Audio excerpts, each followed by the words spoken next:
तो यात्रा के प्रमुख आर्किटेक्ट और इस विचार को लाकर पार्टी में और उसका अनुष्ठान करने का जो काम किया वो हमारे राष्ट्रीय नेता राहुल गांधी जी इस मंच पे बैठे हुए श्री अशोक गहलोत जी, केसी वेणुगोपाल जी, दिग्विजय सिंह जी, जयराम रमेश जी,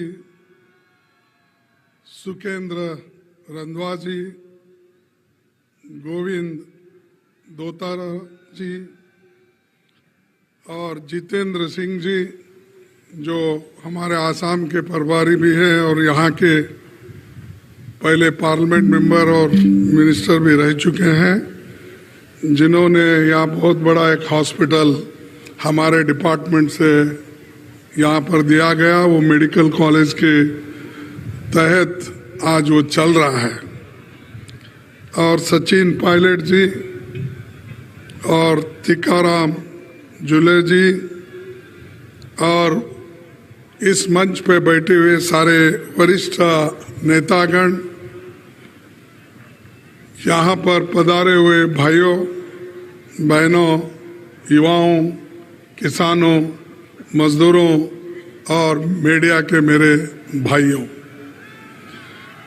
मैं इसीलिए यहाँ पर आया हूँ कि जो राहुल गांधी जी अपनी पदयात्रा कन्याकुमारी से कश्मीर तक जा रहे हैं, तो मैं हर स्टेट में जहाँ कहीं भी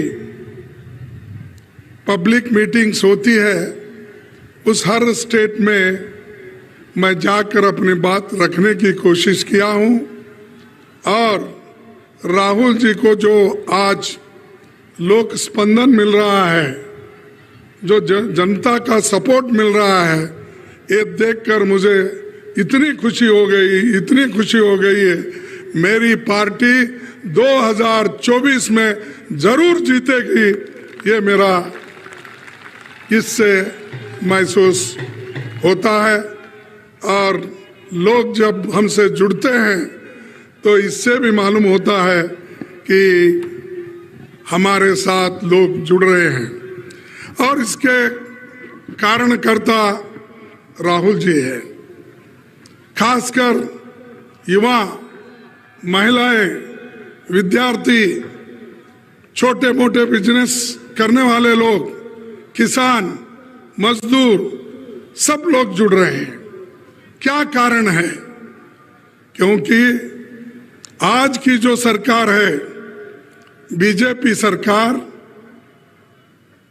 ये धर्म में झगड़ा लड़ा है, बांट रही है और धर्म के नाम पे, भाषा के नाम पे हर नमूने से ये लोगों को डिवाइड करने की कोशिश कर रही है। तो इसीलिए ये भारत जोड़ो यात्रा बड़ा महत्वपूर्ण है। तो इसीलिए मैं ये कहूँगा कि जो राहुल जी की ये यात्रा कैसी जोड़ रही है, तो एक मखदूम मोहिउद्दीन जो कम्युनिस्ट के बहुत बड़े शायर थे हैदराबाद के, उन्होंने एक बात कही थी, हयात लेके चलो, कायनात लेके चलो, चलो तो सारे जमाने के साथ लेके चलो। तो सारे जमाना को लेके चलने वाले राहुल गांधी जी हैं, सारे लोगों को लेके चलने वाले राहुल गांधी जी हैं। इसीलिए मैं इसमें हिस्सा लेना, आपसे आपको मिलना, आपका दर्शन लेना, इसलिए मैं यहाँ पर आया हूँ। तो ये हमारा जो सारे जमाने को लोगों को साथ लेकर चलना, ये तो बड़ी बात है। और दूसरी चीज, जब कभी भी राहुल गांधी जी बोलते हैं तो ये बीजेपी वालों को क्या होता मुझे मालूम नहीं। वो हमेशा हर बात को कुछ ना कुछ कहते रहते हैं। राहुल जी चाइना के बारे में, इंडिया और चाइना के बॉर्डर पे क्या स्थिति है, इसके बारे में उन्होंने अपने प्रेस कॉन्फ्रेंस में कहा। तब उन्होंने ऐसा उठाया सवाल, बीजेपी के नेता लोग, बीजेपी के अध्यक्ष, बीजेपी के होम मिनिस्टर, सभी लोग, कि उन्होंने ये शुरू किया कि राहुल जी देश तोड़ने का और देशभक्ति का, उन्होंने उनके पास देशभक्ति के लिए और जवानों के लिए कोई उनके पास श्रद्धा नहीं है उनके लिए, और वो नहीं चाहते कि भारत मजबूत बने। ये बीजेपी का कहना है। लेकिन राहुल जी ये कहें कि भाई आप लोग तो बड़ी बड़ी बातें कर रहे हो, लेकिन सरहद पे आज जो यहाँ पर ताइवान पे, वहां पर जो हमारे जवानों से और चीनियों से झटपट हो रही है, उसके बारे में उन्होंने बताया। इससे पहले भी गलवान में क्या हुआ उन्होंने पहले भी बताया था, डोकलाम में क्या हुआ था उन्होंने बताया था। हर जगह हमेशा जो ये मोदी सरकार अपने आप को जो पीठ थपथपा लेती है और कहती है कि कोई हमारे तरफ आंख खोलकर, यानी हमको कोई डरा नहीं सकता और हम इतने मजबूत हैं कि कोई हमारे तरफ देख भी नहीं सकता। अरे भाई, आपके तरफ कोई हाथ उठाता नहीं है। आपके रोज समस्याएं बॉर्डर पे बढ़ रहे हैं और आप तो पहले यही बोले, अगर कोई आंख उठा के देखा तो हम उसको शिक्षा दिलाएंगे। और मैं पूछता हूं, जो सरहद पे इससे पहले हमारे 20 लोग गलवान के इसमें जिनका जो शहादत दी, उसके बाद 18 बार मोदी जी और चाइना के प्राइम मिनिस्टर मिले, झूले में बैठ के खेले, सब कुछ हुआ। लेकिन ये क्यों हो रहा? फिर रोज गलवान में हुआ, डोकलाम में हुआ, आज फिर ताइवान में हो रहा। ये सारी चीजें चल रही है, फिर भी अगर कोई पूछते हैं चर्चा करो तो चर्चा करने के लिए तैयार नहीं। मैं आज फिर सदन में ये उठाया था 11 बजे इधर आने से पहले। मैं कहा हम कुछ नहीं, सदन में जो बॉर्डर इश्यू है, चाइना आज जो आक्रमण कर रहा है, उसके बारे में हम चर्चा चाहते हैं, दूसरा कुछ नहीं। लेकिन वो चर्चा के लिए तैयार नहीं है। बाहर तो शेर के जैसा बात करते हैं, लेकिन उनका जो चलना है वो सिर्फ आप देखेंगे तो चूहे के जैसा है। हम कह रहे हैं उनको, भाई हम सदन में बात करना चाहते हैं, लोकसभा में, राज्यसभा में हम नोटिस देते हैं, नोटिस देने के बावजूद भी वो चर्चा के लिए तैयार नहीं। आज तो मुझे ताजुब लगा कि किसी पे टिप्पणी नहीं करना चाहता हूं, और सदन के अंदर जो हुआ उसके बारे में मैं यहां पर आपको बताना भी उचित नहीं समझता हूं। लेकिन हमने जो चाइना जो अतिक्रमण कर रहा है उसके बारे में चर्चा करने के लिए पूछे तो चर्चा को उन्होंने अवकाश नहीं दिया। उन्होंने कहा चर्चा की आवश्यकता नहीं है। और राजनाथ सिंह साहब एक स्टेटमेंट दिए 1 पेज की, और स्टेटमेंट देकर सीधा चले गए।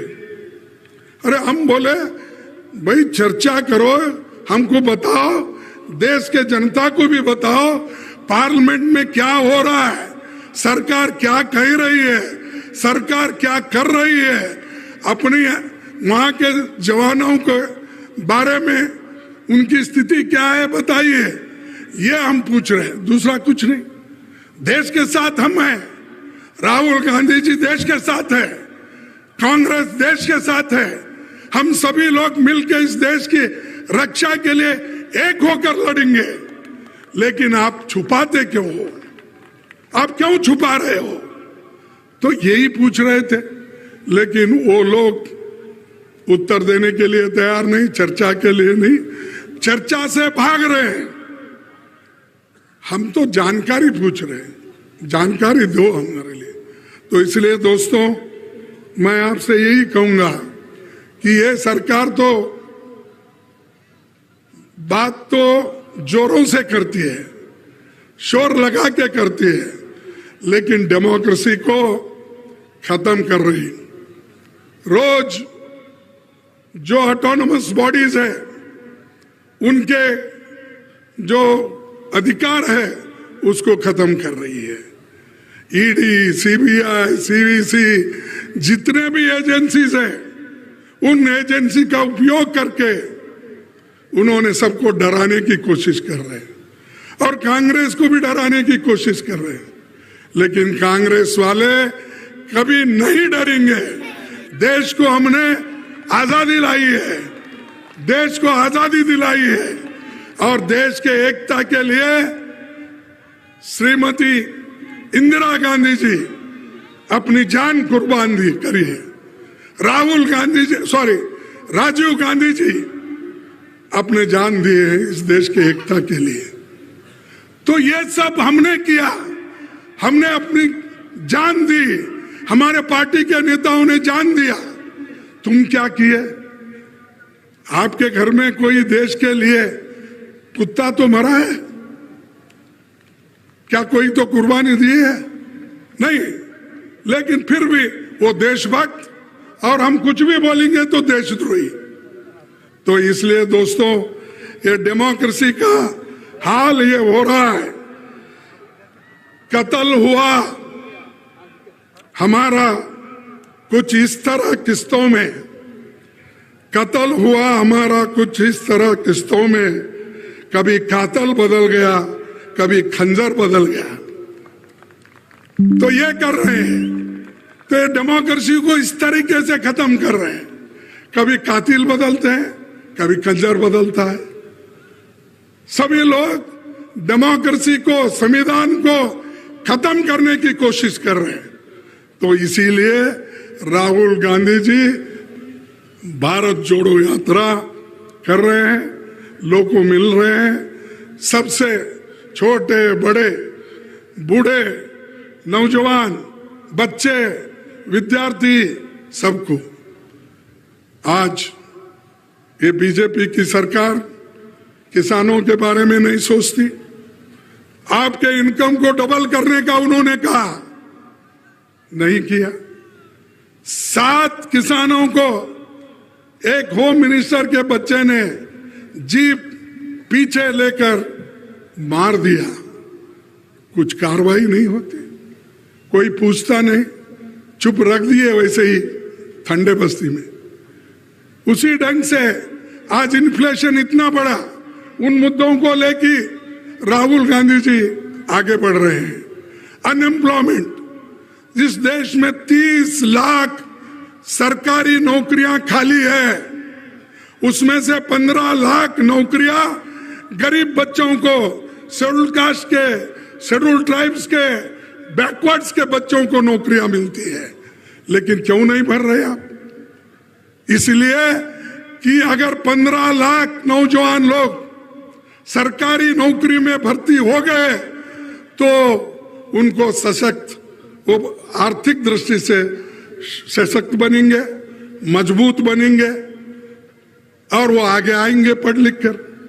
लेकिन मोदी जी और बीजेपी सरकार नहीं चाहती।